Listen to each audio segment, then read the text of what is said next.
বন্ধুরা, এই মুহূর্তে সবথেকে বড় খবরটি বেরিয়ে আসছে কিন্তু আবার মালদ্বীপের তরফ থেকে।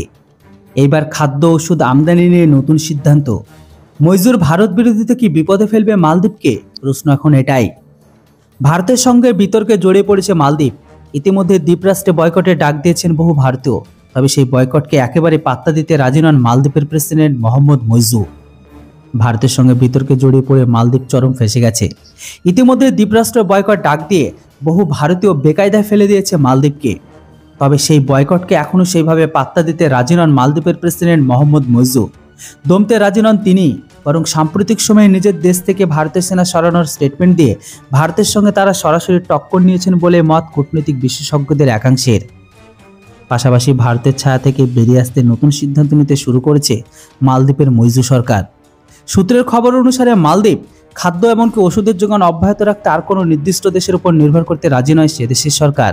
একটি নির্দিষ্ট দেশের বদলে আলাদা আলাদা দেশ থেকে খাদ্য সামগ্রী এমনকি ওষুধ আমদানি করার সিদ্ধান্ত নিতে চলেছে মালদ্বীপ।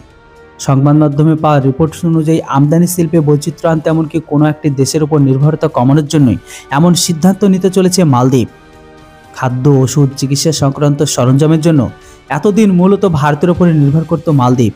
কোভিড আবহেও মালদ্বীপকে টিকা সরবরাহ করেছিল ভারত, তাও আবার ফ্রিতে। কিন্তু এখন দুই দেশের সম্পর্ক নিয়ে বিতর্কের আবহে খাদ্য ওষুধের জন্য মালদ্বীপ আর ভারতের উপর নির্ভর করতে রাজি নয় বলে মনে করছেন কূটনৈতিক বিশেষজ্ঞরা। তবে কূটনৈতিক বিশেষজ্ঞরা এটাও মনে করছেন এই সিদ্ধান্তের জেরে নিজের দেশে ক্ষোভের মুখে পড়তে পারেন মইজু সরকার। রোজ তৈরি হতে পারে মালদ্বীপের সামনে। কূটনৈতিক বিশেষজ্ঞের মতে এক দেশ থেকে না আমদানি করে আলাদা আলাদা দেশ থেকে ওষুধ এমনকি খাদ্য আমদানি করলে খরচ তো বাড়বে। ফলে তারা ভারতের মতন না ছাড় পাবে আর না কেউ ফ্রিতে দেবে। ফলে দেশের মধ্যে নিত্য প্রয়োজনীয় জিনিসপত্রের মূল্য বৃদ্ধি পেতেই পারে। ইতিমধ্যে ভারত এমনকি প্রধানমন্ত্রীকে নিয়ে মালদ্বীপের 3 মন্ত্রী কুমন্তব্য করার পরে দেশবাসীর একাংশের সমালোচনার মুখে পড়তে হয়েছে সেই দেশের সরকারকে। এখন যদি সে দেশের নিত্য প্রয়োজনীয় জিনিসপত্র এবং ওষুধপত্রের মূল্য বৃদ্ধি পায়, তাহলে আবার নতুন করে দেশবাসীর সমালোচনার মুখে পড়তে হতে পারে মালদ্বীপের সরকারকে। মইজু সরকারের জনপ্রিয়তা কমতে পারে আরও। আমদানি বৈচিত্র্য আনার পাশাপাশি বিমা পরিষেবা নিয়েও মইজু সরকার বড় সিদ্ধান্ত নিতে চলেছে বলে সংবাদ মাধ্যমে উঠে এসেছে। শোনা যাচ্ছে অন্য দেশের হাসপাতালগুলিকেও মালদ্বীপের রাষ্ট্র মালিকানাধীন স্বাস্থ্য বিমা পরিষেবার আয়তায় আনতে চাইছে সে দেশের সরকার।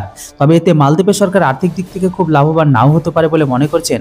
ভারতের সঙ্গে দ্বন্দ্বের আবহে মালদ্বীপের গুরুত্বপূর্ণ স্থানীয় নির্বাচনে পরাজিত হয়েছেন প্রেসিডেন্ট মইজুর পিপুলস ন্যাশনাল কংগ্রেস অর্থাৎ পিএনসি। শনিবার রাজধানী মালের স্থানীয় নির্বাচনে তার দলের প্রার্থীকে হারিয়ে দিয়েছেন ভারত ঘেঁষা বিরোধী দলনেতা। মালের মেয়র নির্বাচিত হয়েছে অ্যাডাম আজিম। তিনি মালদ্বীপ ডেমোক্রেটিক পার্টির অর্থাৎ এমডিপি নেতা। ওই দলের প্রধান মালদ্বীপের প্রাক্তন প্রেসিডেন্ট ইব্রাহিম সলি। তাকে পরাজিত করে সাম্প্রতিক প্রেসিডেন্টের কুর্সিতে বসেছেন মইজু। এমডিপি নেতা অ্যাডাম যে পদে নির্বাচিত হয়েছেন সেই পদে দীর্ঘ সময় ধরে ক্ষমতা ছিলেন মইজুর।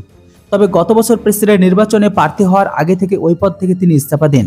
সেই পদে মেয়র হিসেবে বিপুল ভোটে জয় পেয়ে অ্যাডামের বিপরীতে মেয়র ভোটে পিএনসি প্রার্থী হয়ে উঠে এসেছিল আইসাট আজিমা। তার চেয়ে অ্যাডাম 5000 ভোট বেশি পেয়েছিল।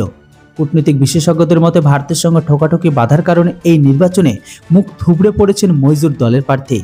তবে অন্যদিকে বেজিং ঘনিষ্ঠ বলে পরিচিত মইজু সাম্প্রতিক চীন সফরে গিয়েছিল। শনিবার দেশে ফিরেছেন তিনি।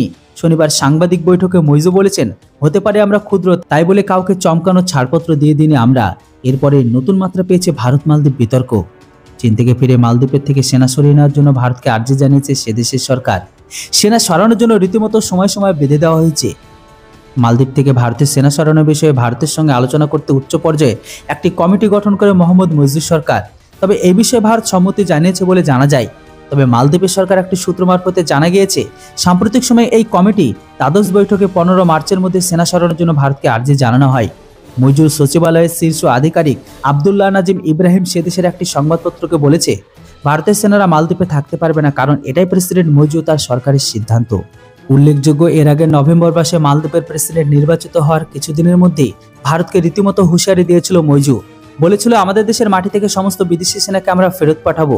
এক্ষেত্রে মইজু নাম না করে স্পষ্টভাবে ভারতকে নিশানা করেছিল, কারণ ভারত মহাসাগর ওই দ্বীপরাষ্ট্র বিভিন্ন গুরুত্বপূর্ণ প্রশাসনিক এমনকি শিল্পক্ষেত্রে নিরাপত্তার দায়িত্ব ছিল ভারতের সেনা। তবে চলতি বিতর্কে আবহে মালদ্বীপের এই সময় বেঁধে দিয়ে সেনা সরাতে বলার আর্জিকে তাৎপর্যপূর্ণ বলে মনে করা হচ্ছে। মালদ্বীপের সেনা সরানো আর্জির পর স্টেটমেন্ট দিয়ে নিজেদের অবস্থান স্পষ্ট করেছে ভারতও। বিদেশ মন্ত্রকের তরফে স্টেটমেন্টে বলা হয়েছে, মালদ্বীপে বিমান চলাচল করতে পারে এমন পরিস্থিতি বজায় রাখতে পারস্পরিক সমাধান সূত্র খোঁজার চেষ্টা করছে ভারত। বিদেশ মন্ত্রকের স্টেটমেন্টে লেখা হয়, মালদ্বীপের মানুষের কাছে মানবিক সাহায্য পৌঁছে দিতে ভারতীয় বিমানগুলি চলাচল জারি রাখা জরুরি। এমনকি এই কাজের পরিষেবা বজায় রাখতে উভয় পক্ষ একটি সমাধান সূত্র পৌঁছানোর চেষ্টা করছে। মালদ্বীপ এমনকি ভারতের সম্প্রতিক্রমে একটি নির্দিষ্ট দিন বেছে নিয়ে পরবর্তী আলোচনা করা হবে বলে জানানো হয়েছে এই স্টেটমেন্টে। প্রসঙ্গত, বায়ুসেনার বেশ কয়েকটি বিমান মালদ্বীপের প্রান্তবর্তী অঞ্চলগুলিতে ওষুধ এমনকি ত্রাণ সামগ্রী পৌঁছে দেওয়ার কাজ করে, কিন্তু সেই নিত্য প্রয়োজন ওষুধ এমনকি এবার আলাদা আলাদা দেশ থেকে আনার সিদ্ধান্ত ফলপ্রসূ করতে পারে মালদ্বীপের সরকার। ফলে ভারতকে পরবর্তী বায়ুসেনার এই বিমানগুলি সরানোর বার্তা দেওয়ার পথ মৈজু সরকার প্রশস্ত করেছে বলে মনে করছে বিশেষজ্ঞরা। প্রসঙ্গত, প্রধানমন্ত্রী মোদীর সাম্প্রতিক সময়ে লাক্ষাদ্বীপ সফরের পরে ভারত এমনকি তার সম্পর্কে আপত্তিকর মন্তব্য করেন মালদ্বীপের 3 মন্ত্রী।